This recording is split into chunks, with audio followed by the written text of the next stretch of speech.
Et on va démarrer avec la une du quotidien de service public Le Soleil, jeudi 21 novembre 2019, avec cet hommage à une femme élégante et mesurée. Vous allez l'apercevoir dans un instant, il s'agit de Feu Colette Senghor. Elle reposera à Dakar aux côtés de Léopold et Philippe.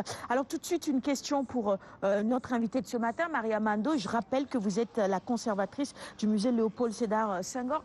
Est-ce qu'il y a des souvenirs de Madame Colette Senghor au musée? Oui, forcément, parce que vous voyez, c'était sa maison où elle a vécu plus d'une dizaine d'années.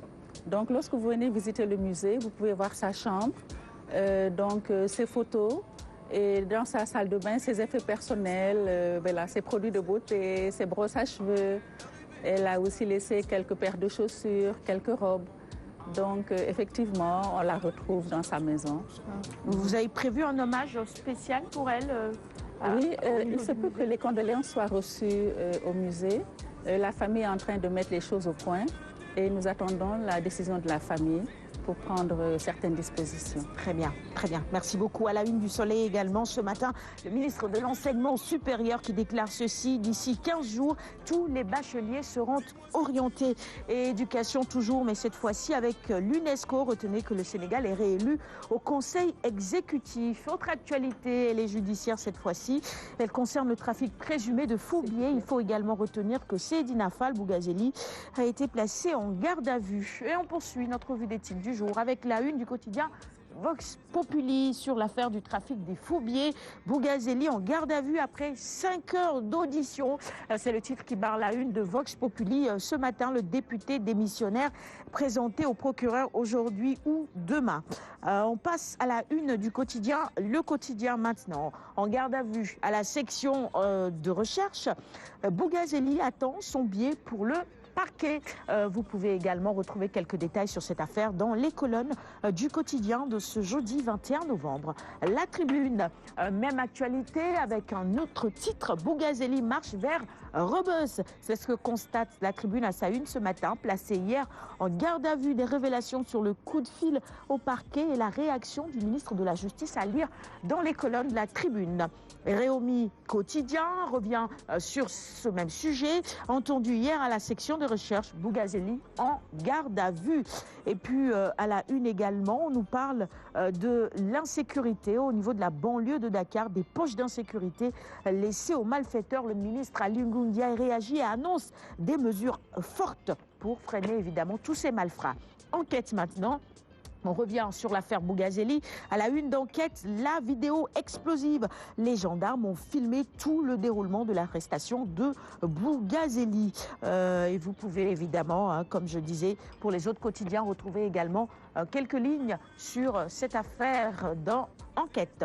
L'AS maintenant sur la mini-crise dans Beno Civil Sénégal, actualité politique. Niass recadre Ibrahima Badiane. Ibrahima Badiane, selon lui, le président Moustapha Niass l'a appelé. Ils se sont expliqués donc. Il m'a dit clairement qu'il ne voulait pas qu'on tienne une réunion dans une agence.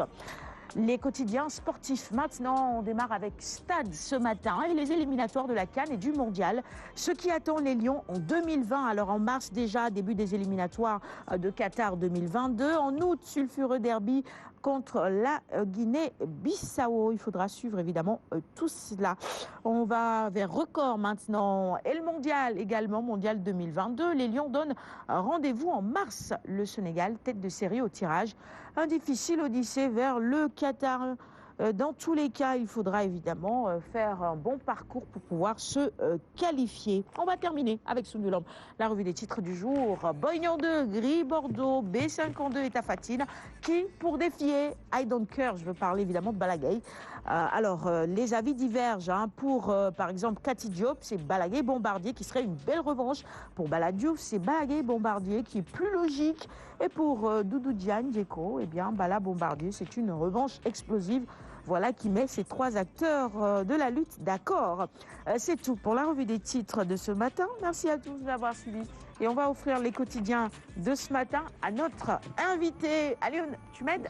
Merci. Voilà, ça c'est notre cadeau pour vous souhaiter une excellente journée.